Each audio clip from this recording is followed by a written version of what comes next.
Hello, welcome to Go Library. This is Dr. Ming.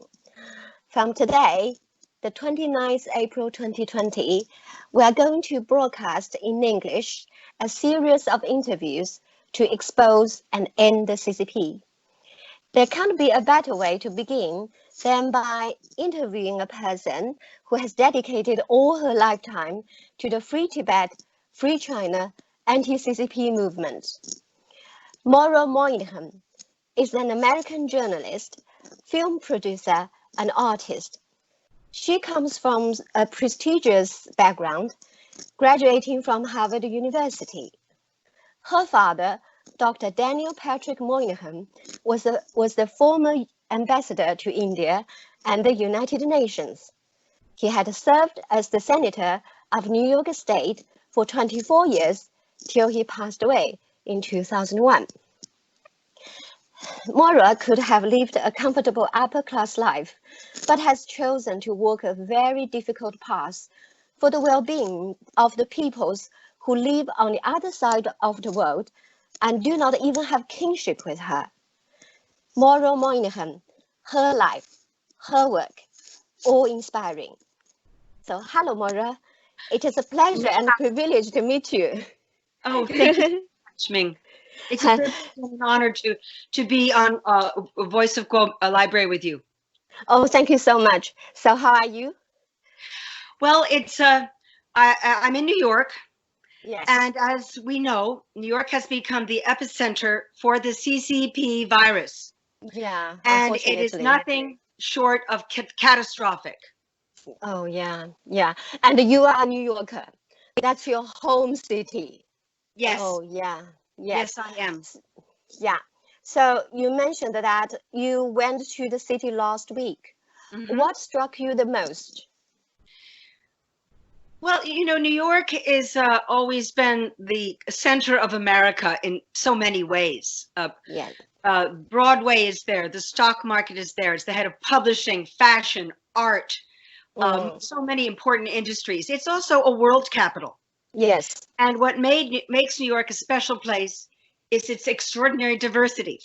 Yes. And it's that there are so many people in New York from all over the world who come and share their stories, their languages, their cultures, and their arts. And to see the streets of New York shuttered and empty, and to see people frightened, and to see people have to go around in masks, all the restaurants closed, all of Broadway closed, the Metropolitan Museum is closed, Columbia University is closed. The only thing that's open are a few grocery stores, and of course the hospitals, and the deaths are now coming 3 deaths per minute.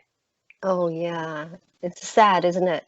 It's a tragedy. It's a catastrophe. It is a tragedy, catastrophe. Yeah. So, yeah. Okay. So during this lockdown, what are you missing the most? Oh, absolutely. I'm missing my friends, my fellow New Yorkers who are creative, wonderful, and generous and sophisticated, wonderful people. I'm missing that sense of community that we always shared. Yeah. I miss being able to go to the Metropolitan Museum of Art. Yeah. Yeah. All right. So after the lockdown, what are you most looking forward to? I'm really looking forward to seeing people finally waking up to the truth about the Chinese Communist Party. Oh, wow. And I'm looking forward to people coming together, Republicans and Democrats. No more partisanship on this. We all have to come together, and we've got to stand with the people of Tibet, Hong Kong, Xinjiang, and China and overthrow this evil totalitarian dictatorship that has brought the world to its knees. And as we know full well, the first and foremost, the victims are the Chinese people. Yeah. And so I would like to stand on the side. I would like to see more of my fellow Americans stand with the Chinese people and not stand with their overseers in the Chinese Communist Party, which is the story we've been told by the elites for so long. Is that we ought to work with China. We've got to help China be a strong country. I say, which China? The China of Hong Kong, the China of Taiwan, the vision of the Dalai Lama, my hero and my friend who's pictured here, or Jiang Zemin, Li Peng, Hu Jintao, Xi Jinping, and Chairman Mao. Their China is a very different China. Their China is a China of control of the world's largest country by a group of old men in the Politburo who rule 1.4 billion people, 1.4 billion people with no free press and no elections. And this is the China that has been promoted and financed and supported and embraced by the elites, many of whom live in New York. And I have a lot of very wealthy friends whom I've argued with for years, have money in New York, and I've said, why do you have money in China? I go, why do you have your money in communist China? Do you support having children tortured in concentration camps? Do you support a $1 billion forced organ harvesting industry? Do you remember what happened in Tiananmen Square? You must have seen the footage. And for even just 2 months ago before the lockdown, a very wealthy woman I know said, oh, Maura, everybody has money in China. What's the problem? I said, well, then you're funding all of these crimes against humanity. She looked at me like she wanted to cut my head off. Oh. This is an American billionaire who considers herself a liberal Democrat. And she's I'm so woke. And the politics, oh my God, if it's a small African country where has political prisoners, or if India has a political prisoner, it's a catastrophe. But China can't say anything. It's terrible hypocrisy. Terrible hypocrisy. Yeah. So I can understand, in your view, this pandemic is not merely a SARS-like flu, right? So what is it then? Yeah. So, well, I think the experts are telling us that we'll know in time. And my contacts in the military, in military intelligence, are telling me that, of course, the Chinese covered it up. We all know that the virus first appeared last fall. And the whistleblower, Dr. Li of Wuhan, alerted Beijing to the existence of this very, very deadly violence. In December, he was tortured. He was forced to write a self-confession, and he died from the CCV virus. And of course, they covered that up, and we found out about it later when it was too late. And we're also not able to get the sequencing genome pattern from the Wuhan scientists, further evidence of a cover-up. We'll know in time, but it certainly looks like it was a bioweapon that escaped from the laboratory in Wuhan, the Institute of Virology. But of course, since China is typically not sharing any information with us and covering up, because they're more concerned about protecting the power and the control of the Chinese Communist Party than about the Chinese people or the people of the world. They've made their priorities clear. Yeah. So you mentioned that in February, you bought tons of personal protection equipment.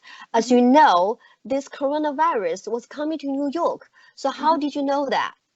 Because I'm a China watcher.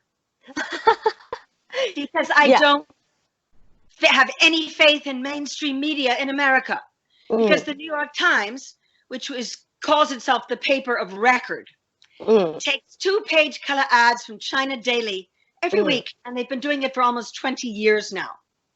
And they push this narrative of Russia is responsible for everything in our society that is wrong, when anyone who knows anything about the world will tell you that it's not Russia, it's China that is driving the authoritarianism, that is driving global warming, that is the source of this pandemic. And I worked for many years at Radio Free Asia, at the Tibet service of Radio Free Asia. And so I also, I speak Hindi and Tibetan and Nepali. I studied some Thai. I studied a little Mandarin, a little Cantonese. I never got very good at it. But so I get my news from Asian news sources. All right. I don't rely on Western mainstream media because they are propagandists for the Chinese Communist Party. They are. So, yeah. Yes, it is. Yeah. So, what are the crucial measures to deal with and end this pandemic, in your view? It's going to be difficult as long as the Chinese Communist Party is in power. All right. So it's all about. The library knows that, right? Yes. But I think one thing we could absolutely do right now in the United States, and we don't need to ask the permission of the EU or get any kind of alliance with the EU, because Europe is also overwhelmed with the virus. Yeah. Look what's happening. Look at the death toll. I have friends in London on respirators. I have friends in Italy who've died. I have friends in New York who've died. We've got 3 deaths per minute in New York right now. I don't know the figures for Europe, but one thing we can do absolutely right now, which we in the Tibet movement have been recommending for a very long time, is to seize the assets of the CCP that are in the United States. Great. Why don't we start with the Xinhua Tower in Times Square, New York City? Wow. It's worth $5 billion, at least, maybe more. I remember when that tower came up. I went to Times Square. It was a cold, rainy night. I had my umbrella. I stood there in the rain and I watched. The tallest tower coming up had Xinhua, the propaganda wing of the evil Chinese Communist Party, which killed 80 million Chinese, Tibetan, and Uyghur people. How is it possible? How is it possible, I thought, that the United States has welcomed them right in the beating heart of America? And I watched that and I felt disgust. I felt anger and I felt fear. Well, why don't we seize that building for damages? Because another thing that's happening in New York and is happening all over the country is economic carnage because of the pandemic. People are getting desperate. There's a budget shortfall in every state. People can't go back to work. People are frightened. And in 1 month, the Chinese Communist Party has killed more people and has caused more economic damage than the Vietnam War. Yeah, much more. Yeah, much more. Probably, I don't want to compare the figures of World War I and World War II yet, but let's see. That certainly it's on track, and it's very, very scary. So also, I remember Xinhua built a $50 million headquarters in Washington, D.C. It was about 13 years ago. I wrote about it. I wrote to senators. I tried to get people to care. My father was already dead, so I didn't have a senator's office that I could use, which I did before. Yeah. And everybody told me, oh, come on, what's the big deal? Come on, Maura. This goes back to a very, very important feature of how we got here, how this happened, how this was allowed to happen. I recommend all your viewers read this extraordinary book by my friend James Mann, called The China Fantasy. Yeah. Why capitalism will not bring democracy to China, and how Western elites explain away the human rights atrocities of the CCP with this fantasy that Coca-Cola is going to bring democracy. Well, that hasn't happened, has it? No. Plenty of Coca-Cola, there's Burger King, there's Nike, there's the NBA, all of these franchises, American franchises, you see them all, I'm sorry, Nike's Japanese, but you see them all over China, but you don't see democracy, do you? In fact, under Xi Jinping, there's been a hardening of the communist system, which is making it more and more difficult to get real information out of China and to cooperate, some of the elitists to explain away China's crimes, like the Asian Society of New York. Just 2 weeks ago, published a letter, 2 weeks ago today, it was on a Wednesday, that I found morally repugnant. It said, this is no time to be tough on China. They control our medical supply. We're going to need them, and America has to come to terms with its shortcomings. And China's doing a good job. And it's signed by a great many dignitaries. You can easily find it. Why don't we post it up on Guo Library? I posted it all over Twitter and all over my Facebook accounts and so forth. Yeah. And it was signed by a great many American dignitaries. The first on the list was Madeleine Albright, who was Secretary of State for Bill Clinton when he was president in the 90s. He's one of China's good little boys. He's the one who gave them most favored nation trading status, permanent normal trading relations. And I got arrested in front of the PRC embassy in Washington, D.C. in 1994 to protest that. I went to jail to protest that. And as he was leaving in 2000, he got China into the World Trade Organization. Yes. And this is one thing that Jim goes into in this book, how the gamble of bringing China into the WTO and removing the annual review of the PRC's human rights record would So magically make them change and make them democratic, but it actually made things worse because they realized they weren't going to have that annual human rights review, so they could go ahead and torture children. They could cut the hands off of poets. They could lock Liu Xiaobo, the great Chinese poet and author who helped create Charter 08 and received the Nobel Peace Prize in 2010 and died in a Chinese prison in 2017 under orders from Xi Jinping for the same crime as Dr. Li, the crime of counter-revolutionary thought. Well, all the Coca-Cola in the world hasn't changed that, has it? So based on what you said, it's that the CCP is totally responsible for this pandemic. So to end this pandemic, we must sort out the CCP. That's what you said. And also a very practical way to do that is to seize and freeze and the Chinese, say, propagandists or say like state companies assets in the US, right? Yeah, it's great. So and how do you compare this difficult moment with others in your life? So in terms of the New York lockdown, so it's apparently that's a very, very good question. And I have to say, this is absolutely the most catastrophic event as a New Yorker I have ever lived through. I have never seen my fair city in such trauma. We're all suffering collective trauma. We're worried about our friends and neighbors. We're worried about our doctors. We're worried about the police force. I mean, yesterday, a doctor committed suicide in New York because emergency couldn't take it anymore. There have been massive cuts in education. Remote learning isn't working. It is stressing parents out. And New York is also a great center of education. Some of the top universities in the world are located in the New York area. And my father was very close to Columbia University, which is also shut. New York University also shut. Another thing we have to address as we try to climb out of this pandemic is the mental health crisis that it has created. So if Xi Jinping wanted to bring America to his knees, to traumatize and destroy the hopes of young Americans in particular, he's done a good job. Good for you, Papa Xi. Yeah, that's why Steve Bannon called this, the pandemic in New York and the lockdown of New York as the Pearl Harbor moment. Oh, yes. Yeah. Yes, Okay. yes. No, I agree. Because one thing we're also seeing, and again, New York is an important test case because there's not a single elite in this world, and that includes Chinese Communist Party elites, that doesn't have a foothold in New York City. Wall Street is there, and the big banks are all headquartered there. And a new poll just came out on Monday, and it's an election year. We're in the middle of an election cycle, and the New York primary was supposed to be last week, and it's been postponed till June.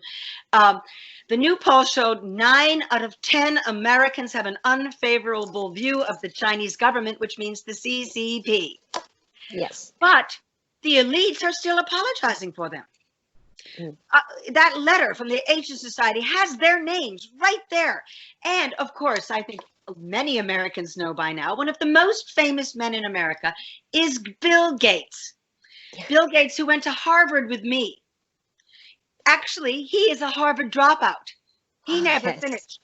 People say he stole all of the Microsoft technology, and he was ruthless, and he went in the setup of Microsoft. There have been several biographies about him that are extremely flattering, but there are also some that tell the true story of Mr. Bill Gates. Well, Mr. Bill Gates went on CNN, which has also been appalling in its coverage of the CCP virus, because it seems to be taking the CCP propaganda points and repeating them. Just when the lockdown started, CNN had a report that President Trump seems to be blaming China for the virus. Well, Secretary of State Pompeo had to clarify this to CNN by saying no source less than the Chinese Communist Party said the virus came from Wuhan, China. Yeah. So yes, It did. But I mean, and the CNN reporters are extraordinarily disrespectful to the president every day in the press conferences in Washington. And on Sunday, Bill Gates gave an interview where he said, America handled the outbreak very poorly and China's done everything right. Yeah. And it's gone viral. And so all you have to do is a little bit of research on Mr. Gates, which I've done for years. And you'll see pictures of him loving it up with Xi Jinping and Hu Jintao and Johnson, who's still alive. And he, 3 years ago in 2017, he was inducted into the Chinese Institute of Engineering to help China develop their nuclear capacity. Wow. And this flies under the radar here because mainstream media won't report about it. Yeah. Our mainstream media thinks there's nothing wrong with it. Yeah. This is why it's so difficult. You know, not only the CCP has they inflicted such a tragedy to the New York City to cause it totally locked down, and also it makes things so difficult. You know, not well people have this mental depression, and these people, just within New York, Americans, they take the side of the CCP, which make the moment even more difficult to bear. Yeah, this is ridiculous. It's important to clarify that it's not the American people, the regular working stiffs who pay taxes. Yeah, it's billionaire elites. Take the side of the CCP and many, many, many of our politicians who've been bought by the CCP and take CCP money happily with no shame at all.